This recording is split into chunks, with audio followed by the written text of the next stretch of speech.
السلام علیکم ورحمۃ اللہ وبرکاتہ۔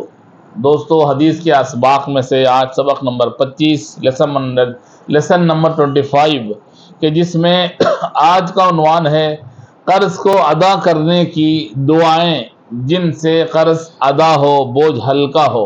چنانچہ پہلی دعا حضرت علی رضی اللہ تعالیٰ عنہ سے مروی ہے کہ ایک شخص ان کی خدمت میں آیا اور کہنے لگا، اپنے قرض کے مسائل بتانے لگا اور اعانت مانگنے لگا، مدد مانگنے لگا۔ حضرت علی رضی اللہ تعالیٰ عنہ نے فرمایا کہ کیا میں تمہیں ایسا کلمہ نہ سکھاؤں جو ہمیں اللہ کے نبی نے سکھایا ہے صلی اللہ علیہ وسلم۔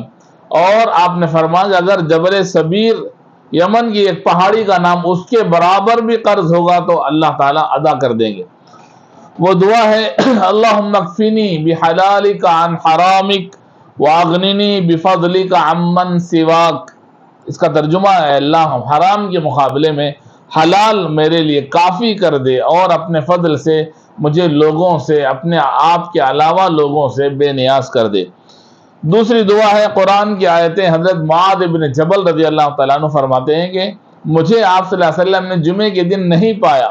جب آپ نماز سے فارغ ہوئے تو حضور اکرم صلی اللہ علیہ وسلم نے فرمایا، اے معاذ کیا بات ہے، میں تم کو نہیں دیکھ رہا تھا۔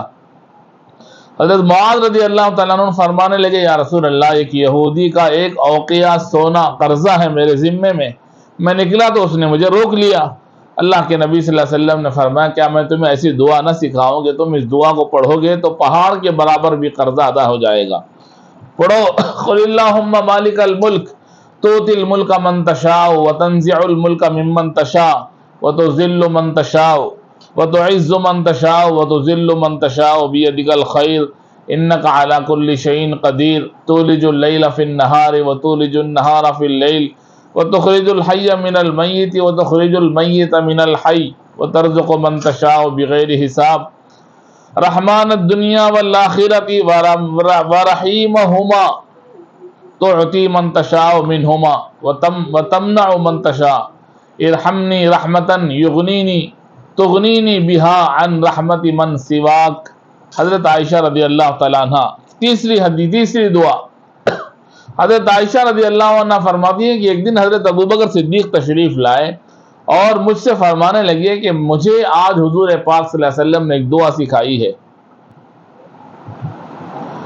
میں نے کہا وہ کیا؟ تو حضرت ابوبکر صدیق رضی اللہ تعالیٰ عنہ نے فرمایا کہ حضرت عیسیٰ علیہ السلام اپنے ساتھیوں کو، اپنے اصحاب کو یہی دعا سکھاتے تھے اور کہتے تھے کہ اگر تم میں سے کسی کے ذمے میں پہاڑ کے برابر بھی قرضہ ہوگا تو اللہ تعالیٰ پورا کر دیں گے۔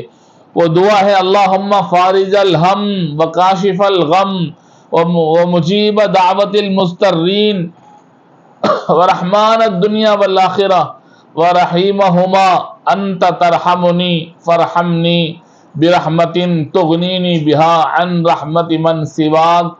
اس کا معنی ہے، اے غم کے کھولنے والے، رنج کے دور کرنے والے، پریشان حال کی دعا کو قبول کرنے والے، دین اور دنیا کے شفیق اور مہربان، تو مجھ پر رحم فرما کہ تیرے غیر کی رحمت سے ہم بے نیاز ہو جائیں، مستغنی ہو جائیں۔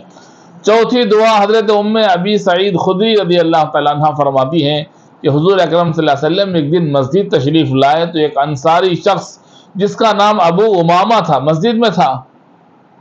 آپ نے پوچھا کیا بات ہے بھئی، نماز کے وقت کے علاوہ تم کو میں مسجد میں دیکھ رہا ہوں۔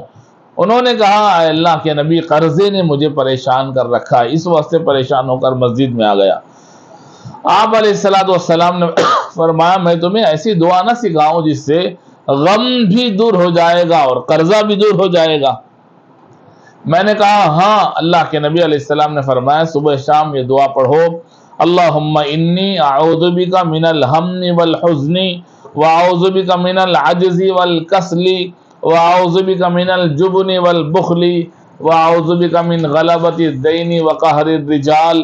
اس کا معنی ہے، اللہ میں غم اور رنج سے آپ کی پناہ چاہتا ہوں، عاجزی اور سستی سے آپ کی پناہ چاہتا ہوں، بزدلی اور بخالت سے آپ کی پناہ چاہتا ہوں، قرضے کے غلبے سے، قرضے کے غالب آ جانے سے اور لوگوں کے تشدد سے میں آپ کی پناہ مانگتا ہوں۔ چنانچہ وہ پڑھنے والے انصاری شخص کہتے ہیں کہ میں نے پڑھا تو اللہ تعالیٰ نے میرے غم کو بھی دور کر دیا اور قرضہ بھی ادا کر دیا۔ اللہ تعالیٰ ہمیں ان حدیثوں پر، دعاؤں پر عمل کرنے اور دوسروں کو اس کی تلقین کرنے کی توفیق عطا فرمائے۔ السلام علیکم ورحمۃ اللہ وبرکاتہ۔